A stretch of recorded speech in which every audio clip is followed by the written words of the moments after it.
अस्सलाम वालेकुम स्टूडेंट्स, मैं मोहसिन सर आपके फ़िज़िक्स टीचर। आज आपका टेस्ट हो गया था, क्लास टेस्ट हमारा। तो फिज़िक्स पोर्शन का सॉल्यूशंस मैं यहाँ पे आपके साथ डिस्कस करूँगा।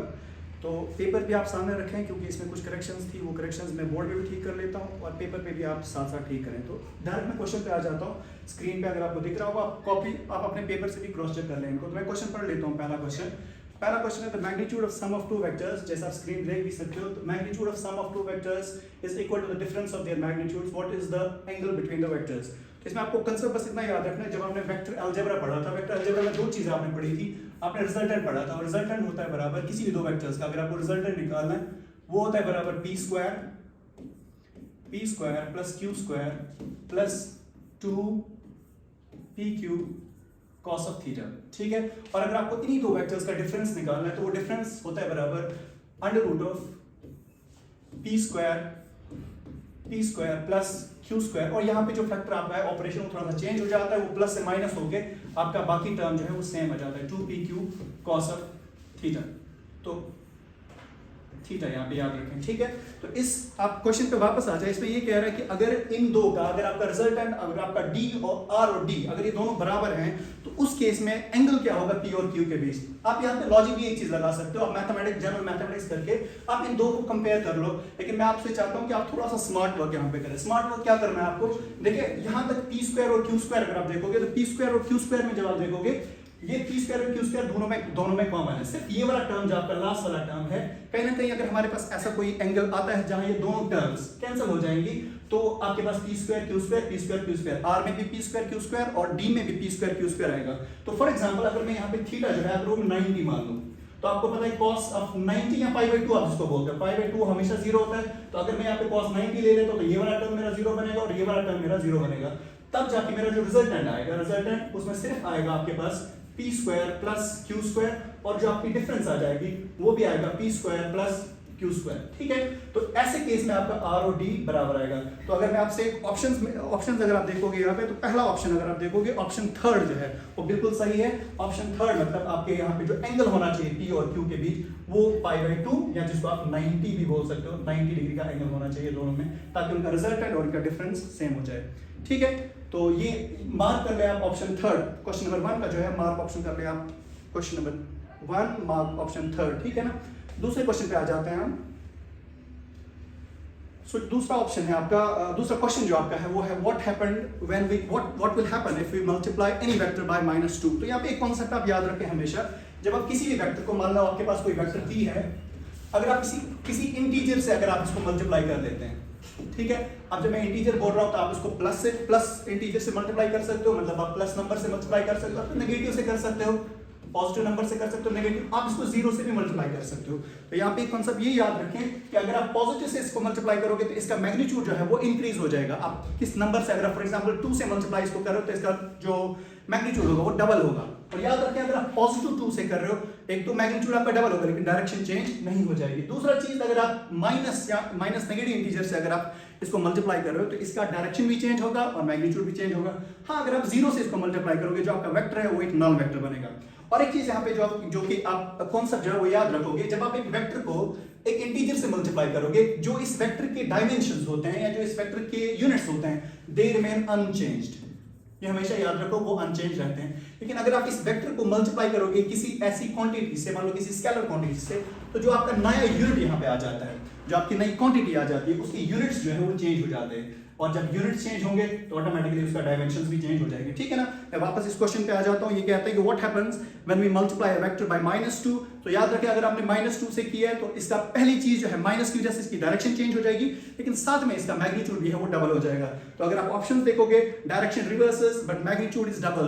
तो ये पहला ऑप्शन जो है, ऑप्शन फर्स्ट अगर आप देखोगे क्वेश्चन नंबर सेकंड का अगर आप ऑप्शन देखोगे तो पहला ही ऑप्शन आपका यहाँ पे सही है, क्योंकि आप -2 से मल्टीप्लाई कर रहे हो। -2 से मल्टीप्लाई करना मतलब इसकी डायरेक्शन जो है वो चेंज तो हो जाएगी लेकिन इसका मैग्नीट्यूड भी डबल हो जाएगा। हम बाकी ऑप्शंस भी चेक कर लेते हैं। पहला ऑप्शन जो है, दूसरा ऑप्शन जो है वो कहता है डायरेक्शन तो रिवर्स होती है लेकिन यूनिट चेंज, और यूनिट्स भी चेंज हो जाते हैं। याद रखो यूनिट चेंज नहीं होते हैं। ठीक है। थर्ड ऑप्शन पे आ जाता हूं मैं, direction remains unchange. Direction unchange होगी तो पहले ही गलत हो गया क्योंकि -2 से आप मल्टीप्लाई करोगे। Neither direction reverses nor unit change, तो ये ऑप्शन भी गलत हो गया। तो सेकंड वाले क्वेश्चन का आपका ऑप्शन जो है वो है ऑप्शन नंबर 1, ठीक है ना। तो ऑप्शन 1। अगले क्वेश्चन पे आ जाते हैं, आप अपने पेपर पे देख लें अगला क्वेश्चन।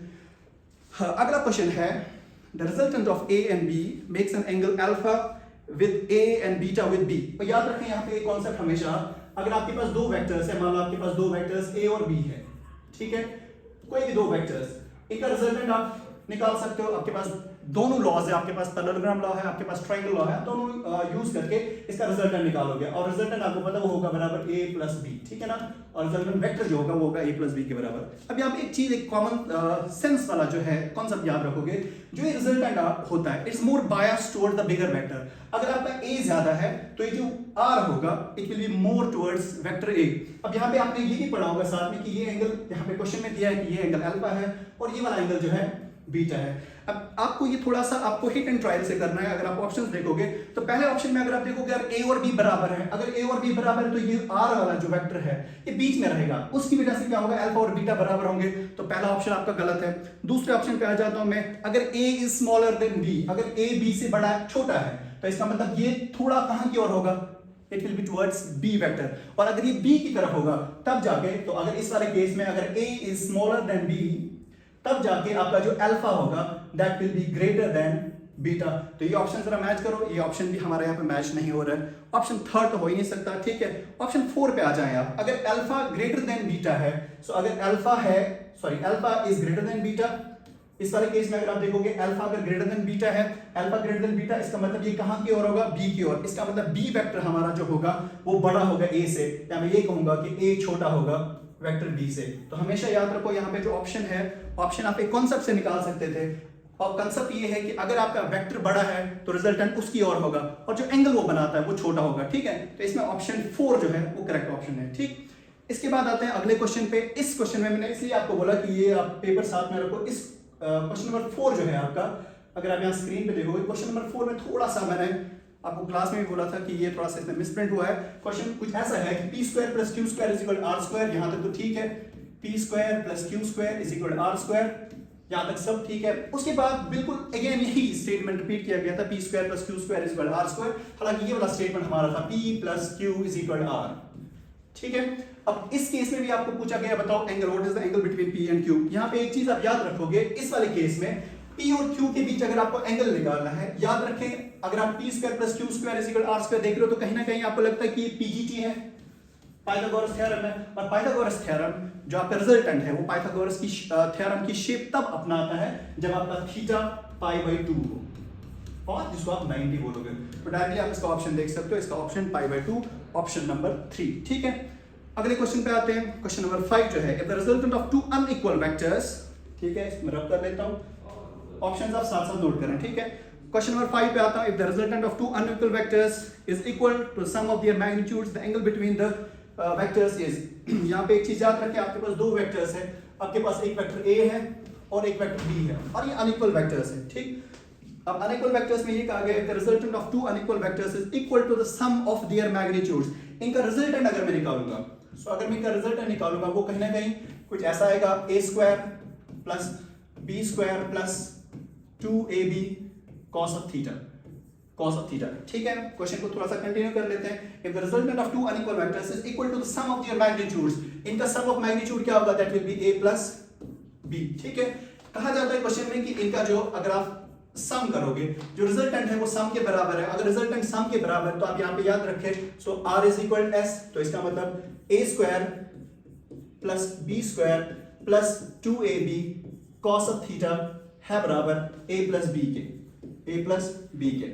अब इसको आप मैथमेटिक्स से सॉल्व कर सकते हो। आप दोनों को स्क्वायर साइड कर, दोनों साइड से स्क्वायर करो, इसको स्क्वायर करो और इसको भी यहां से स्क्वायर करो। जब आप स्क्वायर करोगे तो स्क्वायर और रूट कट जाएगा, आपके इस साइड से आएगा a square plus b square plus 2ab cos of theta, और इस साइड से आपके पास आ गया a square plus b square plus 2ab, ठीक है। इसको साथ साथ नोट करें आप। अब यहाँ पे एक चीज याद रखें आप देखें लेफ्ट हैंड साइड और राइट हैंड साइड में कुछ टर्म ऐसी हैं जो कैंसिल हो जाएंगी, a स्क्वायर b स्क्वायर। अब यहाँ पे आपके पास बचा 2ab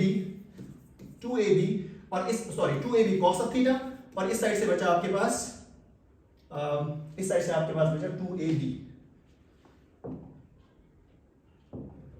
तो इस साइड से आपके पास बचा 2ab।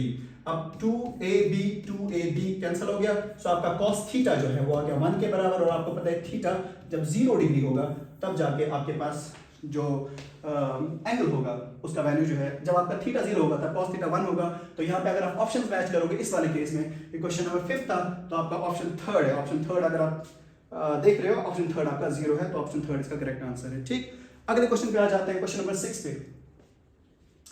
क्वेश्चन नंबर 6, हाँ, two vectors having magnitudes 8 and 10 can have maximum minimum magnitude। यहाँ पे एक सिंपल कोरोलरी आप याद रखोगे, अगर आपके पास दो वेक्टर्स हैं P and Q, और याद रखो ये डिफरेंट वेक्टर्स हो सकते हैं, ये सेम वेक्टर्स हो सकते हैं, दो डिफरेंट वेक्टर्स मान लो आपके पास P and Q है, तो इनका जो मैक्सिमम या मिनिमम मैग्नीट्यूड होगा R मिनिमम, वो हमेशा होता है बराबर P माइनस Q के, और जो इनका मैक्सिमम मैग्नीट्यूड होता है वो होता है बराबर P प्लस Q के। तो याद रखें जब मैं इसका मैग्नीट्यूड लिखूंगा तो ये वैरी करेगा, इसका मैग्नीट्यूड किसी भी वेक्टर P and Q का रिजल्टेंट मैग्नीट्यूड, उसका जो मैग्नीट्यूड होगा वो वैरी करेगा P माइनस Q और P प्लस Q के बारे के बीच, ठीक है ना। तो मतलब ये इसका डोमेन बन गया। ठीक, अब यहाँ पे एक चीज आप मैच करें, आपके पास दो वेक्टर्स है 8 प्लस 10, तो इनकी डिफरेंस देखें आप 10 माइनस 8, ठीक है। सो 10 माइनस 8 मतलब 2, तो इसका मिनिमम 2 हो सकता है, और इसका मैक्सिमम क्या हो सकता है 10 प्लस 8 18। तो आप ऑप्शन नंबर थर्ड देख लें, ऑप्शन नंबर थर्ड को आप टिक करें, तो क्वेश्चन नंबर 6 का ऑप्शन नंबर थर्ड आ रहा है। ठीक, अच्छा, क्वेश्चन नंबर 7 पे आ जाए आप। क्वेश्चन नंबर 7 है, if two vectors are equal and their resultant is also equal to one of them, then the angle between the two vectors is। अब यहाँ पे एक चीज याद रखें आप, ये तो वैसे सर ने आपको एक लाइन में स्टेटमेंट में भी लिखाया होगा, ये स्टेटमेंट ही लिखाया होगा, और अब जब ये सॉल्व करूंगा तो ये चीज याद रखें आप, स्टेटमेंट ही आप याद रखें बाद में। if two vectors are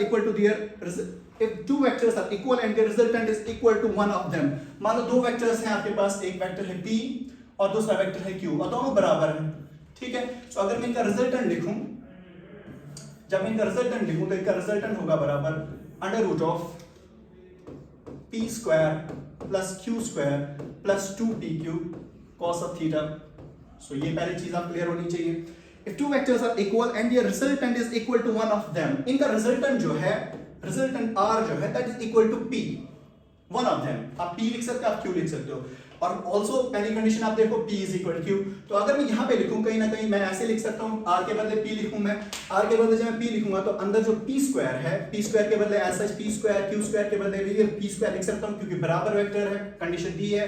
plus आप देखो क्या, मैं इसको 2P square cos of theta, मैं आपको इसका सिंपल मेथड भी बता देता हूँ जो आपको सर ने कॉन्सेप्ट दिया होगा। ठीक, तो कहीं ना कहीं जब मैं इसको सॉल्व करूंगा तो मेरे पास क्या आएगा, मेरे पास जो कॉन्सेप्ट यहाँ पे आएगा, इसलिए P square plus P square 2P square और 2P स्क्वायर इसका यहाँ पे cos ऑफ थीटा, तो 1 plus cos of theta solve करके मेरे पास जब ये सॉल्व होगा, so this will be twice cos square theta by 2। So P is equal to cos square theta by 2। अब यहाँ पे क्वेश्चन में देख लें आप क्या है, if two vectors are equal and the resultant is equal to one of them, the angle between the two vectors is। अब आपको एंगल देखना है, सॉरी यहाँ पे आएगा 2P cos ऑफ थीटा। अब आप P और P को काट लें, ठीक है। सो आपके पास बचता है cos स्क्वायर थीटा बाय 2।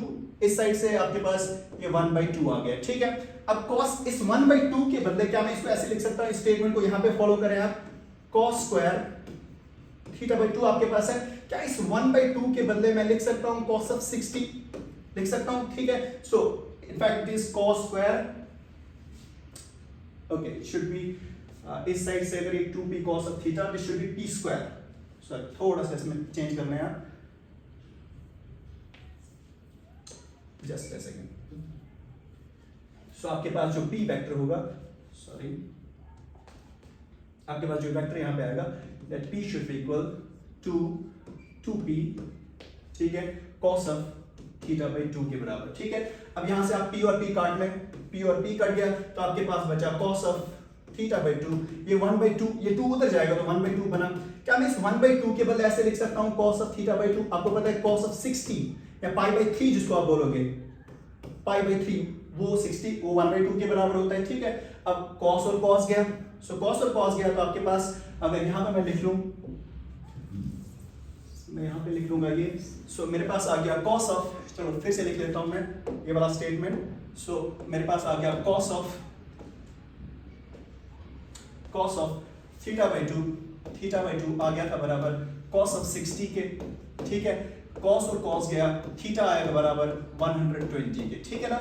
अब मैंने ये मैथमेटिक्स से निकाला, लेकिन आपने एक चीज पढ़ी होगी, अगर आपके पास दो वेक्टर्स हैं, वो बराबर वेक्टर्स हैं, ठीक है, उनका जो ऐड होगा, उनका जो सम है, अगर वो रिजल्टेंट के बराबर, और अगर जो रिजल्टेंट आ रहा है अगर वो एक वेक्टर के बराबर है, तो उनके बीच हमेशा एंगल 120 का होता है। मैं इस क्वेश्चन को थोड़ा सा रिफ्रेम भी कर सकता हूँ। फॉर एग्जांपल मेरे पास दो वेक्टर्स हैं P एंड Q, दोनों बराबर है, उनका सब्ट्रैक्शन निकाल रहा हूँ मैं, और सब्ट्रैक्शन निकाल के मुझे ऐसा लगा कि जो उसका डिफरेंस होगा वो एक वेक्टर के बराबर है, तब याद रखें उस वक्त जो एंगल आपका होगा वो 60 डिग्री के बराबर होगा। ये एक रूल पढ़ा हुआ आपने, तो इसको आप 5 से याद रखेंगे, ठीक है ना। तो क्वेश्चन नंबर 7 का जो ऑप्शन है वो है ऑप्शन 2, ठीक है। अगला क्वेश्चन देखना है आप, क्वेश्चन नंबर 8 पे। क्वेश्चन नंबर 8 बिल्कुल वेक्टर अलजेब्रा वाला है, वेक्टर एडिशन का, ट्रायंगल वाला, ट्रायंगल जो है ट्रायंगल ऑफ एडिशन। अगर आप देखोगे क्वेश्चन नंबर 8, इसमें थोड़ा सा आपको लॉजिक लगाना पड़ेगा। क्वेश्चन नंबर 8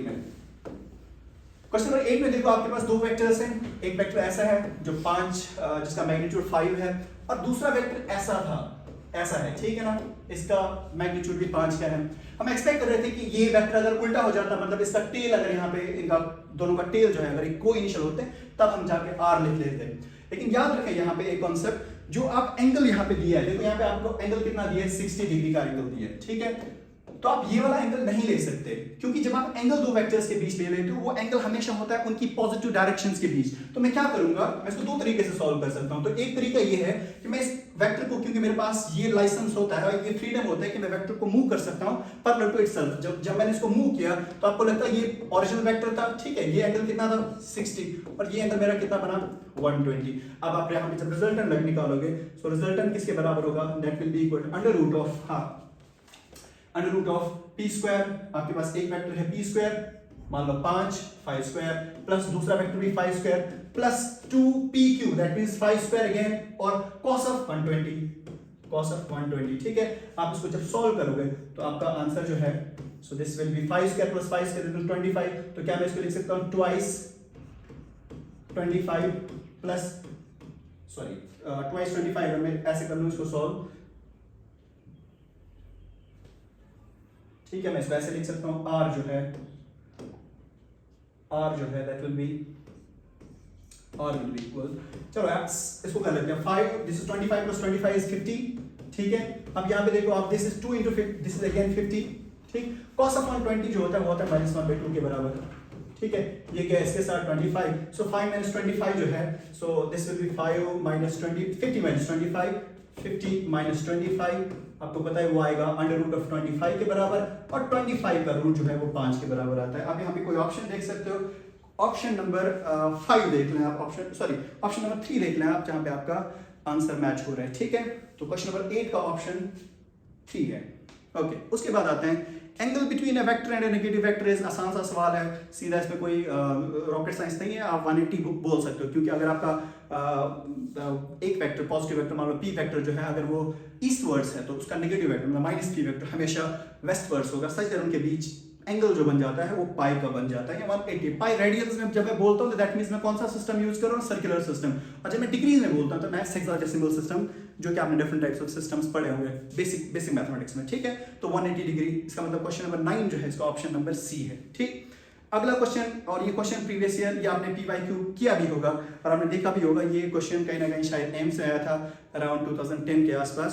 तो current has both magnitude as well as direction, it is not a scalar quantity. मुझे लगता है ये वाला क्वेश्चन में डिस्कस करना चाहिए, लेकिन फिर भी बता देता हूँ कि ये इस वजह से वेक्टर नहीं है क्योंकि ये वेक्टर लॉज ऑफ अलजेब्रा को फॉलो नहीं करता। इसके पास डायरेक्शन तो होती है लेकिन ये वेक्टर लॉज का फॉलो नहीं करता, ठीक है ना। अगला क्वेश्चन देख लें आप, if there are n vectors forming n adjacent sides of a closed polygon then taken in the same order, आपने polygon law में ये वाली प्रॉपर्टी डेफिनेटली लिखी होगी और मेंशन किया होगा ये स्टेटमेंट कि अगर आपके पास n वेक्टर्स हैं and they are in such a way कि आप उनसे एक पॉलीगन बना सकते हो, but if they have same order तब जाके उनका जो मैग्नीट्यूड होता है, उनका मैग्नीट्यूड हमेशा 0 के बराबर होता है। हाँ, अगर लास्ट वाला साइड जो है, लास्ट क्लोजिंग साइड, अगर उसका ऑर्डर डिफरेंट आता है देन उसका जो रिजल्टेंट होता है वो एक्ट करता है एज रिजल्टेंट, और उसका जो मैग्नीट्यूड होता है बराबर वो बाकी सारे जितने भी साइड्स हैं उनका वेक्टर सम होता है, ठीक है। तो इसका इस क्वेश्चन नंबर 11 का आप देखोगे कि इन सब का ऑर्डर सेम है, इनका ऑर्डर सेम है, तो इस वजह से इनका रिजल्टेंट जो है वो 0 आएगा, ठीक है। क्वेश्चन नंबर 12 पे आते हैं, the vector quantity among the following is, आसान सा सवाल है, मास time distance displacement, displacement is the vector quantity क्योंकि इसके बाद डायरेक्शन होती है, ठीक है ना।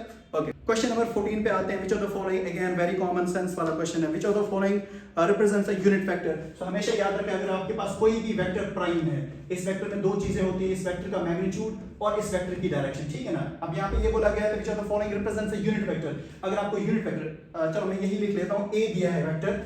सो अगर मेरे पास ये वेक्टर जो है यहाँ पे, अगर मैं ए ले लेता हूँ, सो वेक्टर ए में ले लेता हूँ, क्या मैं इस ए वेक्टर को ऐसे लिख सकता हूँ, ए और ए का कैप, ठीक है।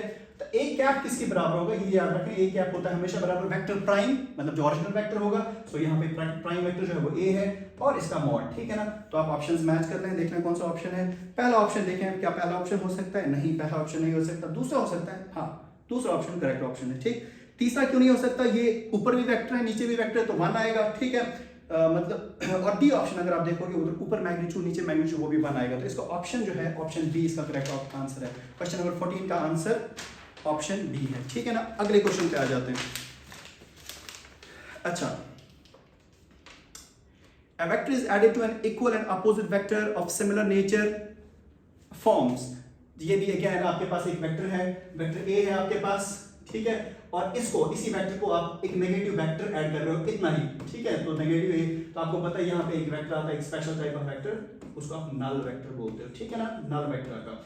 बाय द वे, एक नल वेक्टर को लेके अक्सर एक क्वेश्चन आ जाता है, जो क्वेश्चंस जल्दी कुछ बच्चे पूछते हैं, सर अगर ये नल वेक्टर में ना तो मैग्नीट्यूड है ना डायरेक्शन, इस मैग्नीट्यूड नल वेक्टर का क्या सेंस बनता है, क्यों हम इसको वेक्टर अलजेब्रा में यूज करते हैं। तो हमेशा याद रखें, जब आप वेक्टर्स में एक डिफरेंट एक स्पेशल टाइप ऑफ वेक्टर पढ़ लेते हैं जिसको आप डिस्प्लेसमेंट वेक्टर या पोजीशन वेक्टर बोलते हैं, ठीक है। सो पोजीशन वेक्टर जब आप पढ़ते हैं तो पोजीशन वेक्टर में क्या होता है, पोजीशन वेक्टर किसी भी पॉइंट का आपको ओरिजिन से मतलब वेक्टर डिस्टेंस दिखाता है, या मतलब वेक्टर रिप्रेजेंटेशन होता है उस पॉइंट का in a given coordinate system on 2D में। अब आपसे मैं पूछता हूं कि मेरे पास एक ओरिजिन है, फॉर एग्जांपल मेरे पास एक xy सिस्टम है, ये x है और ये y है, और मेरे पास एक पॉइंट है ओरिजिन। अब origin also xy Cartesian system का ही एक पार्ट है। अगर मैं आपसे पूछूं इस ओरिजिन का यूनिट वेक्टर, सॉरी इसका पोजीशन वेक्टर क्या होगा, तो हमेशा याद रखो position vector of origin is also always a null vector. Position vector किसका, ओरिजिन का, पोजीशन वेक्टर जो ओरिजिन का होता है that is always a null vector. Null, तो नल वेक्टर का ये इंपॉर्टेंस है कि अगर आपको पोजीशन वेक्टर ओरिजिन का स्पेसिफाई करना है तो you have to specify it with some null vector. Question number 16 देखो, बिल्कुल आसान सा सवाल है, आपने ट्रायंगल लॉ पढ़ा है, ट्रायंगल लॉ की डायग्राम अगर मैं यहाँ पे बना लूं, सो फॉर एग्जांपल अगर आपके पास एक वेक्टर p है, एक वेक्टर q है, तो रिजल्टेंट जो होता है वो हमेशा रिवर्स ऑर्डर में होता है, और रिजल्टेंट किसके बराबर होता है, p प्लस q के बराबर, ठीक है ना। यहाँ पे एक चीज हमेशा याद रखें, आपने जो रिजल्टेंट लिया होता है थर्ड वेक्टर जो क्लोजिंग वेक्टर होता है वो हमेशा ऑपोजिट ऑर्डर में होता है। तो इस वाले केस में अगर आप डायग्राम देखोगे कि आपके पास p है, ठीक है, p की डायरेक्शन ये है, ओके। अब r की डायरेक्शन देख लो, r की डायरेक्शन ये है, समझ में आ गया। तो अगर आप इसको r मानोगे, इसको p मानोगे, तो दोनों का जो सेंस है वो सेम है। तो कहीं ना कहीं ये जिस तरह से p और q एक्ट करते थे इस तरह से r एंड p एक्ट करते हैं। और जो थर्ड वेक्टर आपका है, जो रिजल्टेंट वेक्टर, अगर वो ऐसे होता तब इनका रिजल्टेंट 0 हो जाता सबका सम करके, लेकिन उसका रिजल्टेंट कुछ ऑपोजिट ऑर्डर में, जिस बिल्कुल उसी तरह से जिस तरह से r यहाँ पे। तो क्या मैं लिख सकता हूँ जो q है, q जो है it acts similar in the similar sense, जिस तरह से कौन एक्ट करता है। सो यहाँ पे लिख लेता हूँ मैं, q जो होगा, q होगा बराबर, बताओ किसके बराबर होगा, p प्लस q के बराबर, ठीक है, सॉरी p प्लस r के बराबर, p प्लस r के बराबर, ठीक है। तो यहाँ से आप ऑप्शंस मैच कर लें, q is equal r plus p या p प्लस r, एक सी बात है, क्योंकि हमारा वेक्टर एडिशन जो होता है वो कम्यूटेटिव होता है। समझ में आ गया। क्वेश्चन नंबर 16 का सी पार्ट आंसर है, two vectors a and b can be added. Normal question आपके पास, आपने ऐसा कोई लॉ पढ़ा नहीं होगा जहाँ ट्रेपीजियम लॉ, ऐसा कोई लॉ है नहीं, वैसे आपके लिए क्वेश्चन है कि ट्रेपीजियम लॉ क्यों नहीं हो सकता, ठीक है। फिलहाल क्वेश्चन पे डायरेक्ट जाते हैं हम। क्वेश्चन नंबर 17 है, two vectors a and b can be added. तो आपके पास सिर्फ 2 लॉज हैं, इनफैक्ट 3 लॉज हैं, तीसरा यहाँ पर मेंशन नहीं किया गया है। पहला लॉ है ट्रायंगल लॉ और दूसरा क्या है, पैरेललोग्राम लॉ। तो इसमें ऑप्शन डी आएगा, बोथ ए एंड डी, ठीक। लास्ट क्वेश्चन नंबर 18 पे आते हैं हम। क्वेश्चन नंबर 18 थोड़ा सा देख लेते हैं हम यहाँ से, मैं स्क्रीन से भी देख लेता हूँ क्वेश्चन नंबर 18। सो स्क्रीन से मैं पढ़ लेता हूँ थोड़ा सा। If two vectors p vector आपका है p is equal, so 2D में है ये वेक्टर, इसका मतलब कोऑर्डिनेट्स में दिया गया है, सॉरी कंपोनेंट्स में दिया गया है ai plus 5j, ai plus AI plus 5J, ये आपका पहला वेक्टर है। दूसरा वेक्टर जो आपका है Q is equal BI plus 5J। ठीक है, तो पहली चीज अगर मैं आपसे यहाँ पे पूछूं, मुझे बताओ ये दोनों वेक्टर्स कोप्लेनर हैं? एग्जैक्टली कोप्लेनर है क्योंकि एक्स वाई प्लेन में है। ठीक है, हाँ इनका मैग्नीट्यूड थोड़ा सा डिफरेंट है, लेकिन मतलब इनके जो कंपोनेंट्स है वो थोड़े से डिफरेंट है। अब यहाँ पे क्या बोला गया है, they are equal, A and B जो दो वेक्टर्स दिए हैं इनका मैग्नीट्यूड बराबर है। तो अगर मैं इसका मैग्नीट्यूड निकालूं तो इसका मैग्नीट्यूड आपको पता है, पी का मैग्नीट्यूड जो होगा वो होगा बराबर under root of A square plus 5 square. ठीक है, और जो क्यू का मैग्नीट्यूड होगा वो होगा बराबर under root of B square plus 5 square. ठीक है ना, B square plus B square plus 5 square. ठीक है, अब क्वेश्चन में ये आ गया है कि पी और क्यू बराबर है। अगर पी और क्यू बराबर हैं, मतलब ये दो बराबर हैं तो ये दो भी बराबर होंगे, तो क्या मैं लिख सकता हूं A square plus 25 is equal B square plus 25। ठीक है, तो 25 गया 25 के साथ ए स्क्वायर आ गया बी स्क्वायर के बराबर, so A square is equal B square, can I say A is equal B. तो ये दोनों वेक्टर्स जो हैं ए और बी ये आपस में बराबर होंगे। ठीक है, सो क्वेश्चन नंबर 19 पे आते हैं, क्वेश्चन नंबर 19 पे। ठीक है, question number 19, if we add a vector with its negative vector, again मुझे लगता है ये ऊपर क्वेश्चन रिपीट हो गया है। क्वेश्चन नंबर 15 आप देख लें, if we add a vector with its negative vector, तो ये आपका नल वेक्टर ही आएगा। और याद रखिए नल वेक्टर की अक्सर ये बच्चे कहते हैं कि नल वेक्टर जो हमारा होता है सर इसमें ना मैग्नीट्यूड होता है ना डायरेक्शन होती है, तो इसकी यूज क्या है? So null vector acts as a position vector for origin. ठीक है, ओके, क्वेश्चन नंबर 20 पे आते हैं। इसमें थोड़ा सा चेंज आया था, क्वेश्चन नंबर 20 में आपने ऑप्शन फर्स्ट जो है इसको थोड़ा सा चेंज किया था, प्रेशर के बदले आपने फोर्स लिखा था, और जब आप फोर्स लिखेंगे आप देखेंगे फोर्स, मोमेंटम और इंपल्स। ठीक है, इंपल्स एक क्वांटिटी है, आपको आगे जाके पढ़नी है। इंपल्स जिसको आप जे से रिप्रेजेंट करोगे ये होता है बराबर एफ इंटू डेल्टा टी। ठीक है ना, एफ फोर्स डेल्टा टी।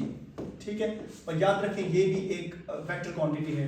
सो ये तीनों वेक्टर क्वांटिटीज है, स्पीड वेक्टर क्वांटिटी नहीं है। अगर वेलोसिटी होता तो वो वेक्टर क्वांटिटी है, तो स्पीड इसका करेक्ट ऑप्शन है। ठीक है ना, the magnitude of a vector can never be, magnitude कभी पॉजिटिव होगा, can never be, can not be. So हमेशा याद रखें मैग्नीट्यूड एब्सोल्यूट वैल्यू होता है। ठीक है, मैग्नीट्यूड एब्सोल्यूट वैल्यू होता है, तो मैग्नीट्यूड एब्सोल्यूट वैल्यू हमेशा पॉजिटिव होता है। ठीक है, सो मैग्नीट्यूड किसी भी वेक्टर का हमेशा पॉजिटिव होगा, चाहे वो नेगेटिव वेक्टर ही क्यों ना हो, उसका मैग्नीट्यूड पॉजिटिव होगा। क्वेश्चन नंबर 22 पे आते हैं, the following is not a vector. Again आप देखें काइनेटिक एनर्जी, एंगुलर मोमेंटम जिसको आप रिप्रेजेंट करते हो एल से। ठीक है, ये आपका वेक्टर क्वांटिटी है। एंगुलर इंपल्स शायद आप ये क्वांटिटी नहीं पढ़ी होगी, लेकिन एच से शायद हम इसको रिप्रेजेंट करते हैं, और ये भी एक वेक्टर क्वांटिटी होता है। काइनेटिक एनर्जी को फिलहाल छोड़ देता हूं, उसके बाद मैग्नेटिक फील्ड इंटेंसिटी है, इसको आप बी से रिप्रेजेंट करोगे, बिल्कुल जिस तरह से इलेक्ट्रिक फील्ड को आप रिप्रेजेंट करते हैं, तो ये भी एक वेक्टर क्वांटिटी है। अब काइनेटिक एनर्जी में अक्सर बच्चे पूछते हैं सर काइनेटिक एनर्जी तो होता है बराबर 1/2 mv² के बराबर, mv²। हमेशा याद रखें ये जो v होता है, ये जो v यहाँ पे होता है ये आपका स्पीड का स्क्वायर होता है। ठीक है, सो स्पीड जब आ रही है तो ये आपका काइनेटिक एनर्जी है, it is scalar quantity. So scalar quantity, आपको स्केलर क्वांटिटी ही ढूंढनी थी, सॉरी आपको बोला था कि यहाँ पे कौन सी क्वांटिटी वेक्टर क्वांटिटी नहीं है, तो आपकी काइनेटिक एनर्जी वेक्टर क्वांटिटी नहीं है। ठीक है, आपके पास एक दो क्वेश्चंस और हैं। क्वेश्चन नंबर 23 पे आते हैं हम। सो क्वेश्चन नंबर 23 ऐसा है, if the magnitude of sum of two vectors is equal to the magnitude of the differences of two vectors, the angle between them is, again जिस तरह से आपका क्वेश्चन नंबर 1 था, so question number 23 is equal to question number 1। ठीक है ना, question number 1 दोनों में प्रोसीजर सेम है, तो आपका थीटा जो होगा वो होगा 90 के बराबर। ठीक है, हमेशा याद रखें अगर आपका डिफरेंस और रिजल्टेंट बराबर होता है तो एंगल उन दो वेक्टर्स के बीच हमेशा 90 होगा, π/2। अच्छा, क्वेश्चन नंबर 24 बड़ा आसान है ये, और ये PYQ है। क्वेश्चन नंबर 24 जो है इट्स PYQ। आपके मॉड्यूल में भी ये क्वेश्चन शायद एक जगह मेंशन्ड है। तो 6 vectors A through F have the magnitude directions indicated in the figure, which of the following statement is true। तो अगर आप क्वेश्चन में ही देखोगे, अगर आप B + C का ऐड करके देखोगे, तो ये क्वेश्चन मैं अस्यूम कर लेता हूँ, ये क्वेश्चन आप खुद से करोगे। इसमें क्वेश्चन नंबर 24 जो आपका है, आपको बस ट्रायंगल लॉ यहाँ पे लगाना है, और ट्रायंगल लॉ में आप रूल ये करोगे, एक वेक्टर को आप बेस वेक्टर बनाओगे या फिक्स्ड वेक्टर बनाओगे, दूसरे वेक्टर को आप रोटेशनल वेक्टर बनाओगे, मतलब फ्री वेक्टर बनाओगे, और फ्री वेक्टर को इस तरह से मूव करोगे ताकि उसका टेल जो है वो इसके हेड के साथ कोइंसाइड हो जाए, और वो सारा करके आपके पास जो रिजल्टेंट वेक्टर आता है, रिजल्टेंट वेक्टर ऑपोजिट ऑर्डर में लोगे। यहाँ पे आपके पास वेक्टर्स दिए गए हैं, नीचे कॉम्बिनेशंस आपको सारी चेक करनी पड़ेंगी, और आपको एक ऑप्शन वहां पे आ जाएगा। ठीक है, क्वेश्चन नंबर 25 पे आ जाता हूँ। The vectors A and B are such that A + B, again यही वाला 23rd वाला क्वेश्चन ही है। यहाँ पे इसका डिफरेंस और यहाँ पे इसका रिजल्टेंट दोनों बराबर है, तो इसका क्वेश्चन नंबर 25 का भी आंसर 90 डिग्री होगा। ठीक है, तो इस तरह से हमारा फिजिक्स का पोर्शन कंप्लीट हो गया। Thank you so much.